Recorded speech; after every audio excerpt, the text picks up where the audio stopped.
Thanks for checking out this episode of the Always Forward podcast. This community exists for everyone, whether you're an elite athlete, fitness enthusiast, business owner, leader, student, parent, or pretty much anything else. This content is for you. What unifies our listeners is a passion to improve themselves in order to impact the world. Make sure to check out our website and follow us on Instagram for more content like workouts, previous episodes, and articles. Also, make sure to visit our online store for Always Forward apparel and other merchandise. This episode is a part of our Be More Human series. In this series, we are focusing on different aspects of what it means to be human, how we've strayed from our original design, and helpful ways to take back control of our lives by living with passion and purpose. If you enjoy the episode, take a second to leave us a review and share it with a friend. Before jumping into the show, we'd like to thank our sponsors, Pursue Outfitters and Tennessee Pre.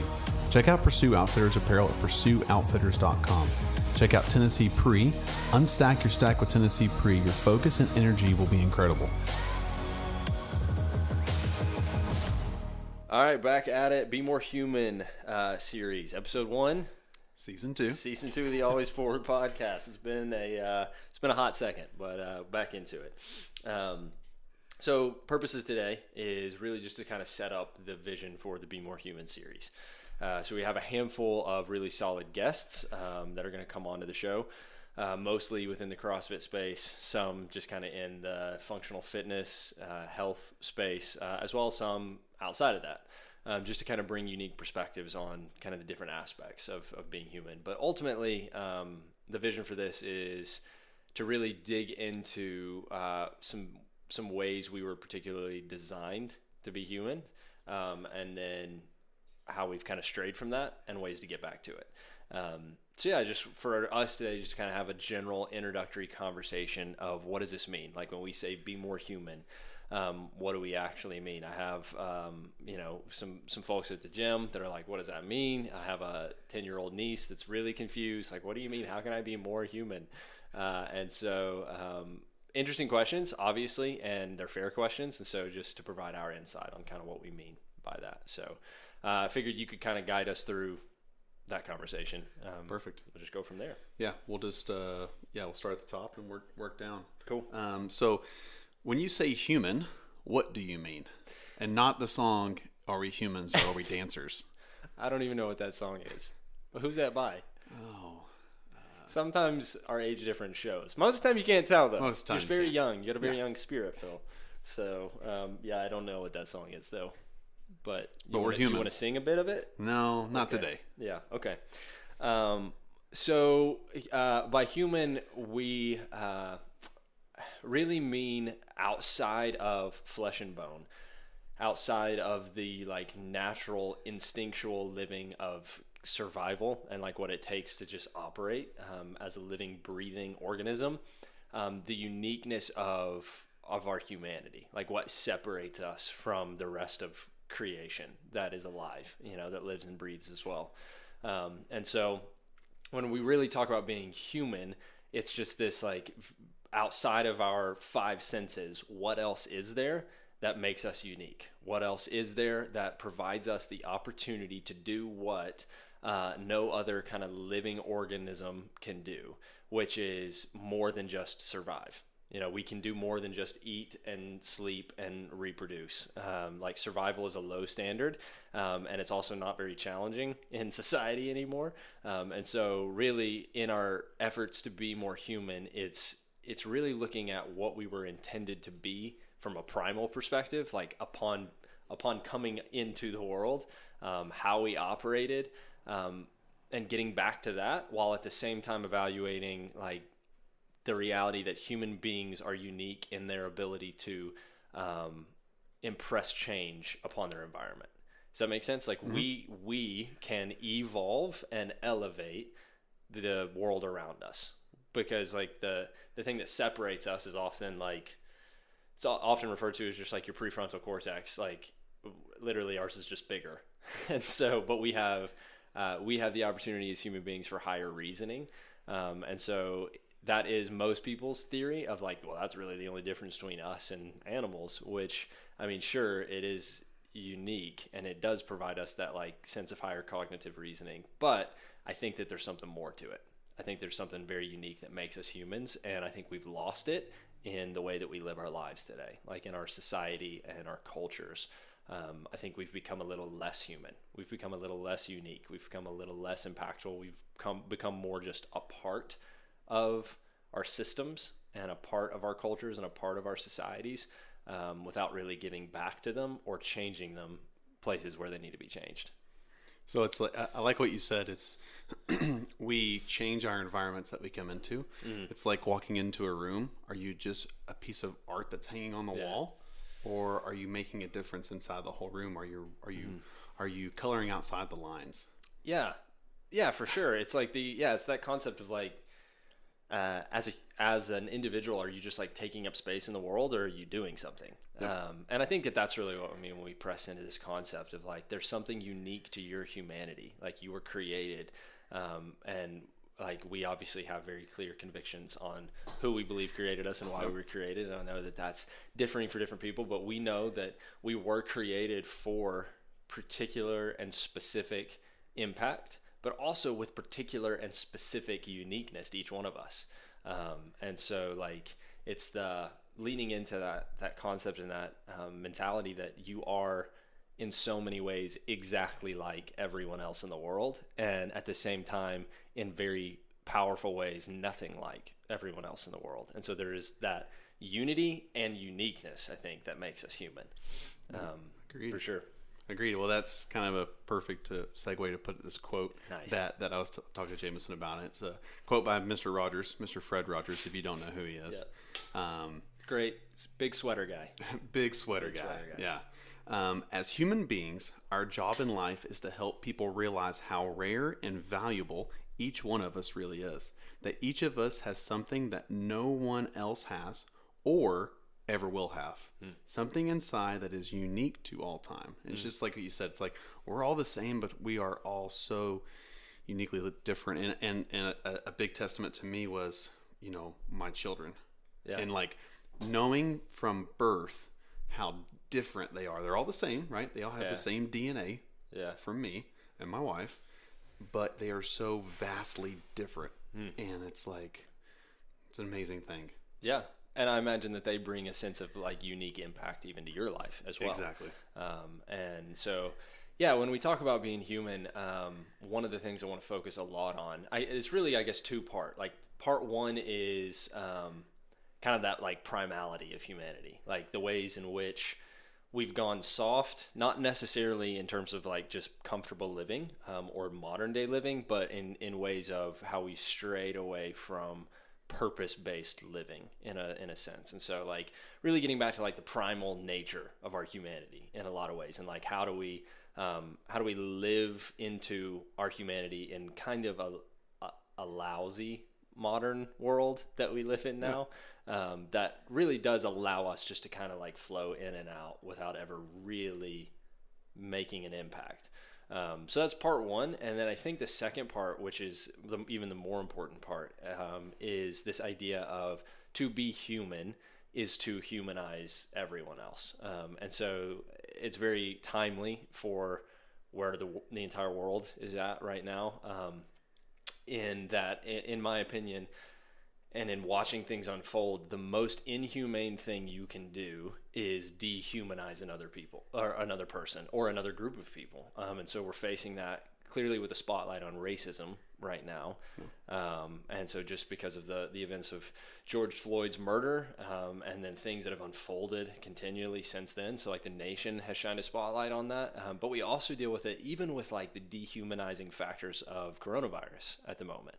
So like we make it political, or we put agendas to it rather than an opportunity to see it for what it is in the individual lives of people who struggle from it. That are impacted. Yeah, impacted in different ways. Exactly. It's not just, I'm I've sick. had it. Right. Exactly. It's impacted me financially. It's socially. It's all these avenues. Yeah, absolutely. And I mean, I read something even last night about how the fear of the suicide rate rising due to coronavirus has kind of come to fruition. So like it has now happened to where the number of suicides are higher than the number of deaths due to coronavirus, I suppose on a sliding scale currently, which, researchers were pointing out at an early stages of this of, hey, whenever this happens and unemployment rises, and like the unemployment rate rises in communities, so does the suicide rate and stuff like equation. that. Yeah. And so just even things like that we recognize that impact.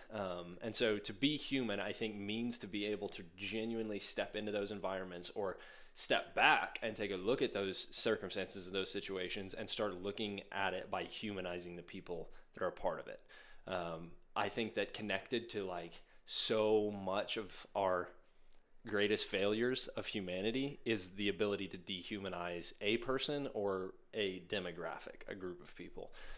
And so it kind of feeds into our always forward mantra and mentality of, first, it's about improving ourselves so that the impact occurs to what's around us. So getting back to the root of like, oh man, let's take hold of that primal nature of our humanity and then realize what that means to the world. Like, what do we do with it at that point? Yeah. So, I mean, it kind of talks about like, you know, why you see a need for this focus, right? It's like, yeah, it kind of talks about that, like, yeah, why do we need this right now? So, you know, talking about like using circumstances for agendas, I guess it is kind of my agenda at the moment, or the agenda that we've talked about, is to look at these circumstances and lean into trying to make whatever difference we feel like we can make. And so I honestly feel at a loss most of the time, for what I'm supposed to do actionably,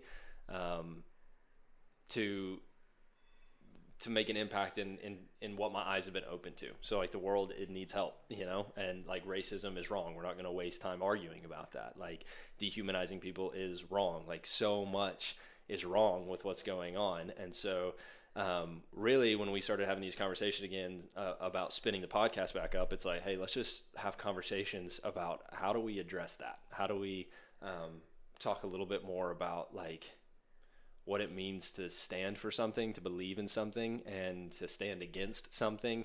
And let's just talk about it, because at the very least we could do that. We can bring attention, we can shine spotlights on areas, and in the ways that we don't know what to do yet, let's not just tie our hands behind our back. And so one of the ways that for me, I feel pretty fired up is that I feel like a pretty root issue of what we face a lot as a culture and as a society is this reality that like people are just like mindlessly floating through their lives without a deep sense of core values or conviction. They don't like stand for anything, and they just kind of morph in and out of, and they don't stand against anything Yeah, either. I think that's absolutely. another thing to kind of point out. It's like, it's okay. Like sometimes people feel like, well, I don't really stand for something, Yeah. but that doesn't really mean that you're standing against anything Right. either. Yeah, and there are straight up things that you just don't need to be hesitant standing up against. And so those are like, you can look at like history and see groups of people who have formed our literal world we live in now by taking a stand against things and standing for things, whether positively or negatively. But as I really like began to consider that, I just started seeing it in everyday life, like in our abilities to do our jobs well and with purpose, and the way that we relate to our closest relationships and such. And just recognizing that this reality that like we are almost like these mindless, just like robots now going through the motions, rather than operating with this sense of really clear conviction of like your humanity, your individual soul, your individual calling, your individual purpose. And I think that people's lack of those things is what kind of has gotten us into this like grayscale area mess of like whatever happens, because the only people we really let control things are people who are controlling for their own agendas. And so it's not necessarily a political thing. I have a really heavy sense that like a lot of the reason that our culture specifically is where it is because men have stopped knowing what it means to be men, and like across the board. And so both from like a primal behavioral sense, but also just from like that sense of like conviction and that sense of pride of being the caretaker and the caregiver, to be the protector, to be the one that really takes their like tribe, their family, their community, whoever they have a responsibility of leading, and leading them through it with purpose and leading them through it with conviction and character. And I think that I've just done a lot of thought and a lot of reading, and just trying to intake a lot of information and process how I feel. And this whole idea of be more human is just kind of where I landed, of going like, man, I think that if we all would just lean more into what that means for us as an individual, like things would start looking a lot different. We would stop just tripping from one thing to the next, and we would start purposefully moving through life and not letting things just happen around us and throwing our hands up and being like, nah, it just is what it is. Like, you know, and so it's just wanting people to take back control of that, and like to understand that you don't have to just be like a product of your circumstance, and culture doesn't have to just be a product of failure after failure and circumstance after unfortunate circumstance. Like, you really can do something differently, at an individual level first, and that continues. Well, and I like, you know, on an individual basis, we have to fail.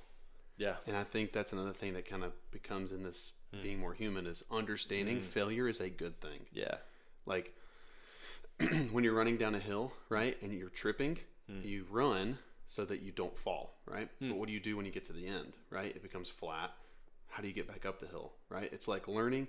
You know, Wayne Gretzky has a quote. He says, "You miss 100% of the shots you never take. You'll never know unless you shoot." And I feel like that's.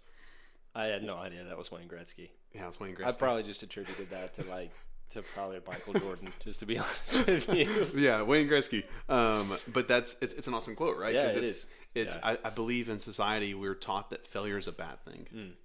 You know, you posted on Instagram, I think. Yeah, failing forwards yesterday. Yeah, and you failed 8 times. I failed a lot of cleans. But that's okay. Yeah. You know, like that's okay, and we learn and we grow, and then we move forward. Yeah, and so for sure. So you kind of have this idea about, you know, writing a story with our lives, and like how do we write out that story, and just kind of walk us through that. Like what's the idea behind that? Yeah, I think that I know that once you're dead, you don't really have the opportunity to rewrite your narrative. And so you don't really have control over who writes your narrative once that has come and gone. You could obviously write a biography and, you know, drop it and leave it for when you're gone, or an autobiography. Yeah, my bad.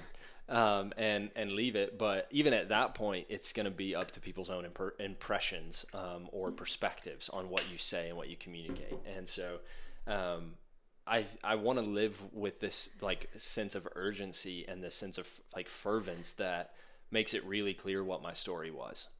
So that it's super hard to manipulate it or convey it any differently than what it actually was, which was that like I did these things, I believed these things, I stood for these things, that like, you know, whether it be faith and family or, you know, impact in the community or just whatever it may be, that I have a clear heading on the direction I want to go, and I want that to be the story that's told about me. I wrote something even recently just about this idea that I want to even multiply what exists in me in the right ways, not necessarily trying to create clones and not trying to make other people like me, but I want to offer to others what's inside me, so that when I stop, most likely because of being dead, like when I stop the story keeps going just as if I were still here. Yep. And so just that sense of continued like multiplication and impact outliving yourself. And so you don't have a lot of control over who writes your story. You don't have a lot of control over who tells your story. And so just make it so abundantly clear what it is so that it's easy to write and that almost anyone could do it. Like anyone could tell of like who Phil is and what he did with his life. Anyone that knew you, rather than, dude, I listened to a podcast recently. The Art of Manliness is the podcast, and it's so good. And he had I think a war ethics professor on the podcast as a guest, and she made the statement that living a life with like the sole purpose of not breaking the law is a really ineffective way to live. That compliance with the law doesn't make you a good person. And she was like, that's just such a low standard. And I resonated with me so much of going like, oh man, like if that's the story at the end of the life is like, well, you never really did anything wrong. You never did anything like too whatever, like, no, like you stood for something, like you made an impact, you made a difference. And it was about something bigger than yourself. Like that's the story that I want to be written into, and to be a part of. And so like, it's just understanding that like, you don't really ever know what kind of impact you're having. And it's something I say often is like, the thing is never the thing. So like the class you coach is never just the class you coach. Yep. The conversation's never just the conversation. The time you spend at home is never just the time at home. Like you don't know what is going to happen outside of that in terms of a larger impact. So just operating and living with that mentality of like, I'm always pinning parts of the story here, or providing an opportunity for somebody else to pin parts of my story by what they're watching. So, I mean, it's so funny how we're all living these cohesive lives, and it's kind of like intertwined, right? It's like you're talking about like a story, I think about like a book and you have chapters but then you have like, the back of the book tells you like it's like a Reader's Digest, right? Like on the back of the book. Yeah. And that's what I kind of think of like when you're talking. It's like, what is that one paragraph? If it was going to summarize your entire life, what do you want that summary to be? Because it's only going to be one paragraph. Yeah. And that's what people are going to, people are not going to remember this like long book, right? It's like when you read a book, I mean, maybe it changes your life and you've done things, but you remember certain points. Like I remember reading a Tony Dungy book that he did an autobiography. And like I remember like key points. I don't remember the entire book, but I remember these like key points in his life. And it's like, like you said, it's like you want to become the story that you will want to be shared, right? Because when you love a book and you love a story, you just want to share it with everybody else. Yeah, and I mean it's just I feel like bad for the people who don't really care much about history, whether that be like political history, but mostly just what existed before you kind of history. Just because you can learn so much from it. And it's the people whose stories are written down with their successes and their failures that help you go like, all right, like, cool. I can gain from that. I can learn from that. I can take from that. And so like, I guess just kind of like a final thought on this point is I'm continually recalling lessons that I learned from my grandfather when he was still alive that I didn't know I was learning at the time that are teaching me now. And so, I probably appreciated them at the time. I respected them at the time, or I was completely ignorant to them at the time. But now I realize just from having been a part of his life, what I learned and what I benefited from, and recognizing now, like he was the type of person worth emulating. And he passed away before I was like really old enough to have like super intellectual, potentially disagreeable conversations. But I still knew what he stood for, most importantly, and I knew things he stood against. And one of the cool things that I remember him wrestling with whenever I was in like mid-teenage years is like, because of his generation, I remember watching him wrestle with this idea that like the ingrained mentality of racism wasn't okay. And he kind of just stumbled into that because of his culture and where his life term fell. It just made sense to operate with that sense of like racial injustice and racial unfairness. And I watched as I had friends who were black, and as my family was close with black families, and it wasn't even really considered by us, and we didn't even really think about that being a thing. And I watched him wrestle with that and go like, you know what, this thing that I have thought for so long isn't okay, and it's wrong. And even at like the late stages of his life, watched him change his mind whenever he realized he needed to, which is something I really respected about. And so all that to be said is I wonder how many people are being developed now like him, like, or are we so, is my life going to be worth that same impact, near the end? Or like will people say about me that like, well, I don't really know what I gained from him.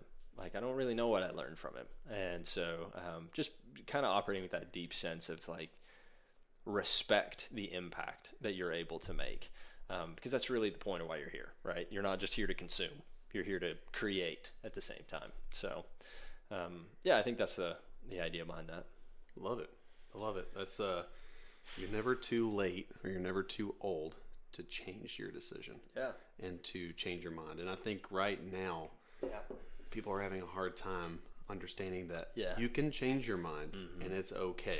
Yeah, the number of people, dude, that are just like, yeah, I disagree with that, but like, what else am I supposed to think? Like, seriously? Like, figure it out, you know? Like, do some critical thinking and don't just think what you're told.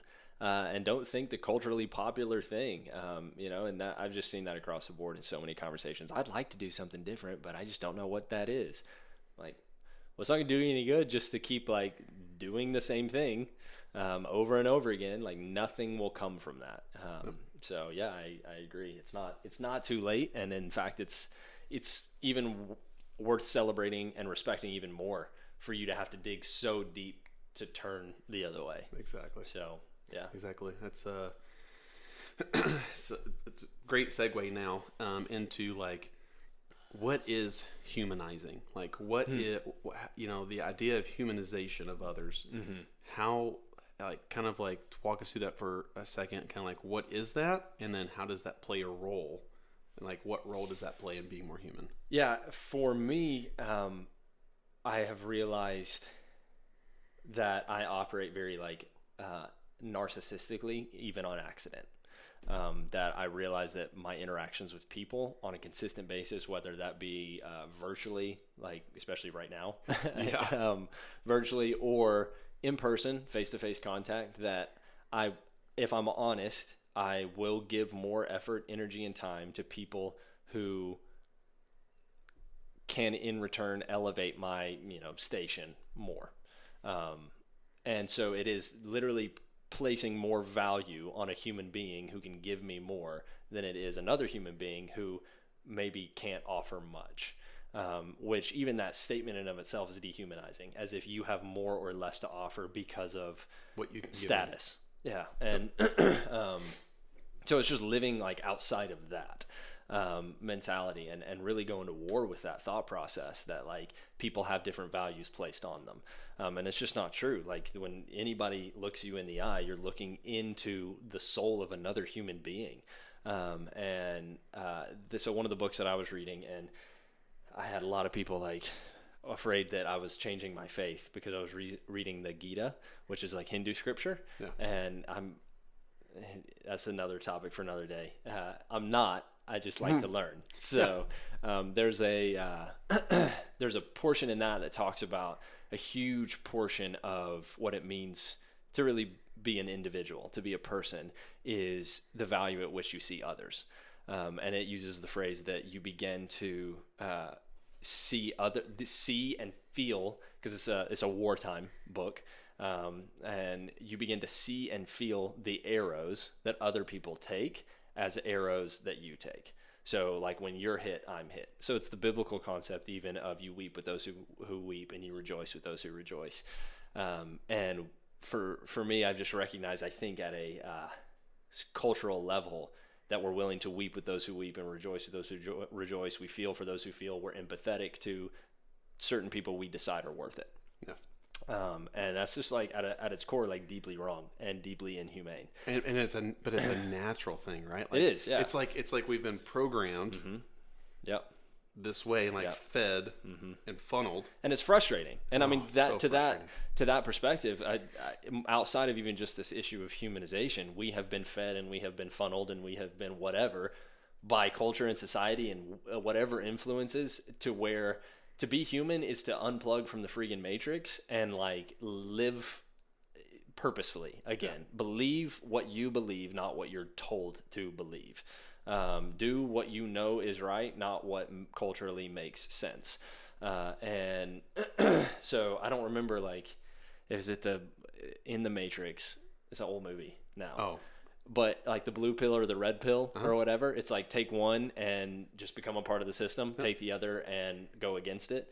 Like, it's so worth going against in order for sure. to make an impact, to make a difference, and just to feel intact as a human being, like to know that your soul is intact, not because you're perfect and not because you never failed, but because you are at least living on purpose for something. And so this idea of humanizing, I think, is where we have to start, of going like the person who can offer you nothing and the convenient celebrity relationship that you accidentally developed are of equal value. And that's not necessarily theoretical for me. And so I began to see that even our first guest on the podcast is going to be Noah Olson, who's second time fittest man, longtime games athlete. And we got an opportunity to connect, and I began to see how I was even like wanting to leverage that relationship for my own benefit. And it was dehumanizing him. And that's not cool. And so I wanted to really evaluate that and really go to war with that mentality, and just go, the person at 7:30 p.m. that I coach in the gym is of equal value and is of equal importance. And they have a soul like everyone else. And so that's what I think the humanization factor is at a personal level. I think on a big picture level, it is at the core of like our greatest crimes as humanity, because historically we have an ability for empathy at a personal level much more so than at a group level. Yeah. So you can feel empathy and sorrow and pain for the family who lost their grandmother due to coronavirus, but somehow we look at the stats and we see them as stats and not people. Rather than having the ability to operate with that like cognitive awareness that, okay, to that same situation that was that one family and that one grandmother, you're talking about hundreds of thousands now. But you want to push your political stance instead. You want to push your opinions and your agenda instead. It's not cool. Like, what's cool is to consider people first. And, I mean, dude, it's at the root of even the Holocaust. The number of studies and the amount of research done post-Holocaust about people's ability to operate with empathy towards it is pretty staggering. Like what people are willing to look past when they won't look at it. When you won't actually look at the true, like, hideous nature of what slavery is and what obviously something along the lines of genocide is. When you won't look at it, you have obviously a much easier time looking past it. And so we've developed as humanity this great ability to just turn our heads the other way. And it's so damning to so many things. It's like that hear no evil, speak no evil, see no evil. You know, it's like if I don't know what's going on, then I'm not held accountable.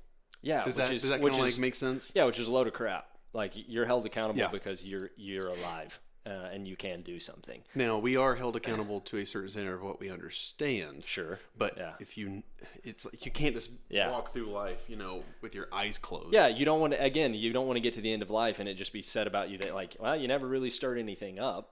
You know, you never really, like... You never caused anything bad. Yeah. But what did you do? But did you? Right. Yeah. And so, humanization at this, like, global level of, man, like, I am all in on shining the spotlight on Black Lives Matter right now. And for as long as is necessary. And so, because again, like, it's just that concept of all lives won't matter until Black lives also matter. Not but with that is just this idea that my frustration with myself first and then with people around me is, yes, we have hopped on a cultural bandwagon at the moment, and we have picked sides because that's what we do. But I think the frustration is, for me, I care because it's spotlighted, yes. How do I continue to care beyond that? Also, there's not a lot of validity to my care towards that particular issue until I begin to validate and care about the same kinds of injustice happening off the grid. And so, like, to the same level that we're fired up about racial injustice right now, we should operate with the same sense of conviction over child trafficking, over modern day slavery, over bullying. Like, and I know that those have different tangible impacts, but at a core level, it's our ability to look the other way. And you can't fix all of those issues, but you can do something. And you can do something, but and that's what people don't understand, is bringing awareness is doing something. It's something I just want to tag on here. It's like in the scriptures, it talks about, the shepherd leaving the 99 to get the one, and it's not like shepherd leaves the 99, and the 99 are like, am I not important? Yeah. He's like, no, you are important, but guess what? You're not as important as this one that I need to go save. Right. And all the 99 are also the one. Like at some point, all 99 are the one. And so it's just a different time. Yeah. And, for sure. Yeah. And it's like the whole concept of like, that meme that was going around of like, these three cartoon characters, and like one was on the ground with a broken leg, and somebody was trying to help him up and saying to the other one standing there, go get help, he's broken his leg. And the one that's standing there watching refuses to go get help and just says, yeah, but what about my leg? And he's standing there totally fine. And it's just like this narcissistic sense of not seeing people for what they are, which is people with souls and more than the five senses, and so I really do think that it is at a core base level, like where we miss the mark so often. And because it's at a global level, but then it's also in the ways that we interact with each other on the day-to-day basis as well. So just leaning into that idea of like, what would change if we began to see people for the worth that they actually have, so. Love it. So kind of to wrap this up, uniquely we are human, right? And it's that word, uniquely. Ooh, ice cream truck outside. We don't need ice cream. We're healthy. And it's like us being uniquely human. Oh, I eat ice cream sometimes. Let's be honest here. What makes us uniquely human, right? And like what separates us from other mammals. Yeah. Tag that last little bit, right there to kind of end on. Mm-hmm. And that kind of starts this next episode. Yeah. So there is that, kind of just alluding back to what we said at first, there is the theory that like what separates us from other mammals is our ability for higher cognitive reasoning. Don't touch the plate because it's hot. Yeah. But at the same time, like, again, what's so weird about that is like, that has mostly to do with size, like size ratio. So the size of your brain in ratio to the size of your body is just larger than other mammals. Yep. And so brain size it's just weird that is the primary like factor to be considered. And I kind of refuse to believe that the thing that makes us human outside of animals is just that coincidence that our brains are larger. Like, I think that it's more than that. Yeah. And I think everybody would argue that it's more than that there is an existential sense to it. There's something deeper. There's something outside of the five natural senses that exist inside of us. And also, to that argument, animals have also evolved and devolved, I would argue, in a sense. And so, like, in the same way that, our house dogs, our tamed house dogs, are not necessarily the same as their primal ancestors, neither are we. And in some ways that's okay, and in other ways it really isn't. And so, like, I want to get into that a little bit. But in the same way that animals have evolved, like through modern research, there are plenty of species of animals and different types of mammals that have proven an ability for higher cognitive reasoning. And, a big argument is, well, humans are different than animals because they can speak. There's language. Well, through also like research and study, so do animals. Like, you never seen the documentary Blackfish? Yeah. Yeah. Cool. I mean, it's crazy. Different dialects with different way. Yeah. So it's just crazy. It's a pretty weak argument for sure for what separates us from animals. I agree that like clearly there is a cognitive ability separation, but there's got to be something more than that. Animals, like, the survival of the fittest is the ability to reproduce primarily, and like we have that as well. And we eat and we sleep and we operate off of instinct, but there's something about us as human beings that wants to live for more than instinct. Like, we want to live our lives beyond instincts and operate out of identity, I guess. So it's like, I guess that's the primary thing is human beings have a sense of individual identity that really should take precedence over instinctual living. And It's that like, identity it's like a is, name tag. yeah, Like, this is me. yeah, Like, this is who I am. Being flesh and bone does not make me who I am. yeah. It's just purely just a Yeah. vessel. Yeah, because a human is what you are, but what makes you human uniquely is who you are. Yeah. And I think it's just getting into that a little bit. And I want to we'll talk about fun stuff as well, just because I do think that we've lost a little bit of the rigid, hardcore nature of what it meant to be a human being. We did not used to be as vulnerable and as soft and as weak as we generally are. And that's going physically, mentally, Yes. spiritually, Yes. all avenues. Yeah. That's not speaking Yeah. just Yeah. weak, we're even talking weak-willed. We're talking Yep. all avenues. Yeah, you didn't really even have the opportunity to live with a sense of community weakness. You had to live in community with people, and you also had to live selflessly in a sense, because you start living selfishly, and you starve. You know, and so it really is having some fun conversations, getting into the primal nature of what it means to be human, getting back to that, and then connecting it to health practices, to fitness, to nutrition, to different things like that. Because how if we still lived in a primal nature, really our job wouldn't be super necessary as CrossFit coaches. Nope. We'd all be fit. Yeah. And so so it's having those conversations just about what the primality of health even means as well, and then just bringing in some guests to have those conversations as well of that. But I think a big piece of it is wanting to bring on a number of Black athletes from the CrossFit community and just listen and learn right now, because of that issue of humanization. Racism is one of the most inhuman things that we could do. And so they just want to learn and listen and have those conversations as well. So I'm excited about the episodes. I think they're going to be fun. It's going to be a lot of fun. It's going to be a lot of fun and a lot of learning. So get out your pens and papers. Yeah, No no doubt. You're going doubt. to want to jot some notes down. Yeah. I know we definitely will be. So. Yeah, for sure.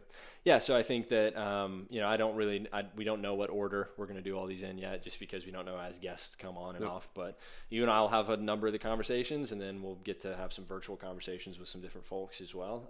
And I think ultimately the idea here is that we want to help people walk through that process of what it means to start living with a sense of identity over a sense of just instinct.